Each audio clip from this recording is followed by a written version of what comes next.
Selamat pagi, Bapak-bapak, Ibu-ibu, saudara-saudari dimanapun berada. Shalom berkah dalam.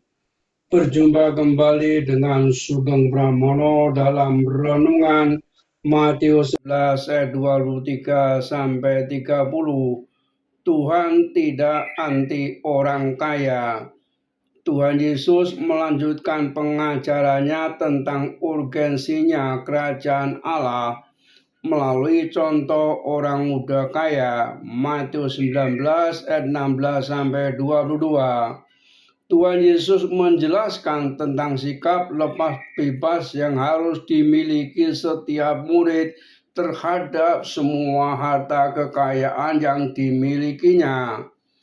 Semua harta adalah sarana yang diberikan Tuhan, dan dengan sarana itulah nama Tuhan dimuliakan, bukan untuk kesombongan manusia semata.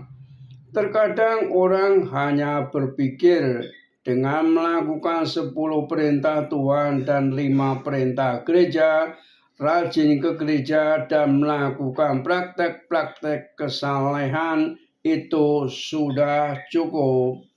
Ternyata semua ini belum cukup. Sebagai murid Kristus harus berusaha menghadirkan kerajaan Allah dengan sikap berbagi dengan orang-orang miskin. Sikap berbagi ini juga membantu pribadi tersebut bertumbuh dengan menggantungkan seluruh harapannya kepada Tuhan. Berangkat dari pengalaman orang muda kaya yang memutuskan mundur dari keinginannya untuk memiliki hidup kekal karena banyak kekayaannya, maka Yesus dengan tegas menginginkan para muridnya. Sungguh sukar sekali bagi orang kaya masuk ke dalam kerajaan surga. Lebih mudah seekor unta masuk melalui lubang jarum daripada orang kaya masuk ke dalam kerajaan surga. Anak muda yang kaya tidak memiliki sikap lepas bebas. Ketika diminta oleh Tuhan Yesus untuk menjual segala harta, hasilnya diberikan kepada orang miskin supaya dapat memperoleh harta di surga lalu mengikutinya. Ternyata ia tidak mau. Ia memiliki banyak harta dan melekat pada semua harta yang ia miliki.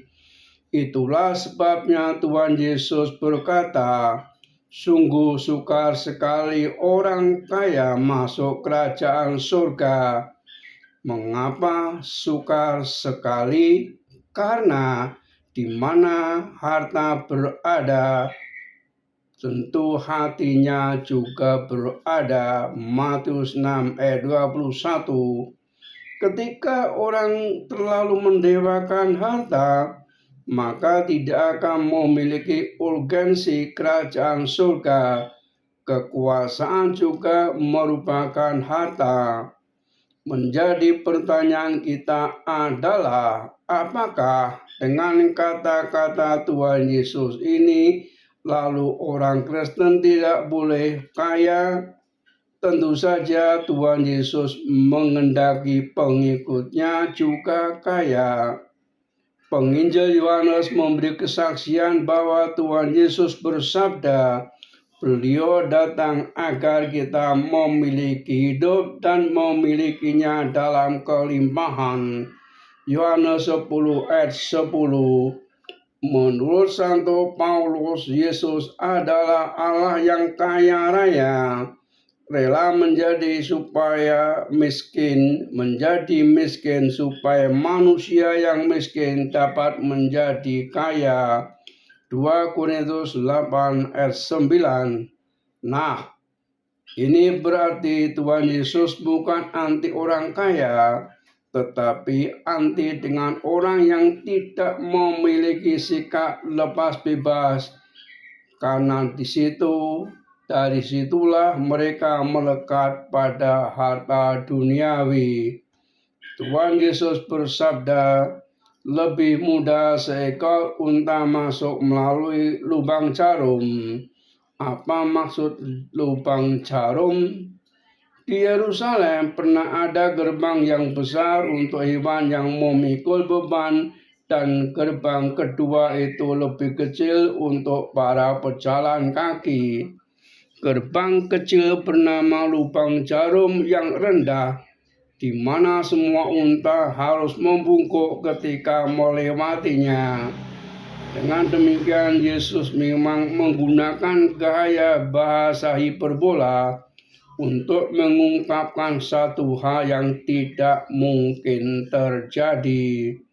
Orang kaya itu pasti mengalami kesulitan masuk surga ketika mereka terlalu terkait kuat dengan harta kekayaannya.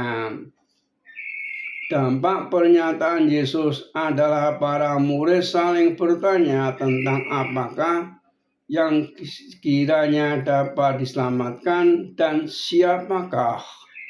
Para murid sudah meninggalkan orang tua dan saudara-saudaranya, juga segala harta yang mereka miliki. Lalu apa yang dapat mereka terima? Yesus mengatakan bahwa bagi Allah tidak ada yang mustahil. Orang yang meninggalkan segala-galanya demi kerajaan surga akan menerima kembali 100 kali lipat dan hidup kekal. Luar biasa janji Tuhan ini bagi kita yang berani meninggalkan segalanya demi kerajaan surga. Pada akhir pengajaran, Tuhan Yesus berkata, banyak orang terdahulu akan menjadi terakhir, dan yang terakhir akan menjadi yang terdahulu. Wejangan ini terbukti dalam sejarah gereja. Tentu pertama-tama yang Yesus maksudkan adalah orang-orang Yahudi yang dianggap umat kesayangan Allah. Lalu yang kedua adalah bangsa-bangsa asing. Dalam kerajaan surga ternyata Tuhan tidak membedakannya. Orang-orang asing inilah yang akan menguasai tempat depan, sedangkan orang-orang Yahudi akan menduduki tempat terakhir. Sabda Tuhan membuka pikiran kita untuk mewaspadai terhadap tanda-tanda zaman.